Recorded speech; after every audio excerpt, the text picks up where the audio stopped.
سلام ڈھاکہ، سلام بنگلہ دیش، سلام بنگلہ دیش کی غیور عوام، غیرت مند عوام جس نے غزہ کے مظلوموں کا صحیح معنوں میں درد محسوس کیا اور کل ڈھاکہ کی سڑکوں کو بھر دیا۔ شاید اتنے زیادہ لوگ بنگلہ دیش کی تاریخ میں کبھی بھی کسی مقصد کے لیے نہیں نکلے ہوں جس طریقے سے وہ کل غزہ کے لیے نکلے۔ کیا لبرل اور کیا اسلام پسند، کیا خالدہ ضیاء کی پارٹی اور کیا حسینہ واجد کی پارٹی، کسی نے کوئی پارٹی شارٹی نہیں دیکھی۔ صرف اور صرف ایک درد تھا ان کے دلوں میں، غزہ کے مظلوموں کا درد اور ان کے دشمنوں کے خلاف غیظ و غضب، اور وہ سڑکوں کے اوپر نکل آئے۔ مگر ہم پاکستانی کیا کر رہے ہیں؟ سب سے زیادہ اسلام کا چورن بیچنے والے، کیا ہمارے اندر اتنی غیرت نہیں ہے؟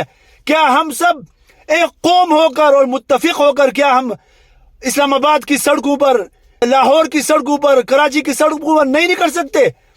کیا غزہ کے جو مسلمان ہیں ان کا درد صرف مولانا فضل الرحمان نے یا جمعیت علماء اسلام نے محسوس کرنا ہے؟ انہوں نے یہ پروگرام کرنے ہیں۔ آج بھی کراچی کے اندر بہت بڑا پروگرام ہو رہا ہے جمعیت علماء اسلام کے تحت، مگر یہ دوسری جو جماعتیں ہیں وہ کیا کر رہی ہیں؟ مسلمانی سے تو کوئی بھی انکار نہیں کر سکتا۔ کیوں نہیں نکلتے ہم؟ انسانیت کی خاطر اسلام کو چھوڑ دو، انسان تو ہے نا وہ بچے، کیا ہمارے بچے نہیں ہیں؟ کیا ہماری مائیں نہیں ہیں؟ ہمارے گھر نہیں ہیں؟ اللہ نہ کرے ہمارے اوپر اگر یہ حالات آتے ہیں تو میرے محترم دوستو، نکلو پاکستانی ہو، کسی بھی جماعت سے آپ کا تعلق ہے، پی ٹی آئی سے، پیپل پارٹی سے، قوم پرست جماعتوں سے، انسانیت کی خاطر نکلیں مگر کر دکھائیں۔ بنگلہ دیش کے اوپر غیرت کرو یار، ہر چیز میں وہ ہم سے آگے ہیں، ہر چیز میں، غیرت میں بھی وہ ہم سے آگے ہیں۔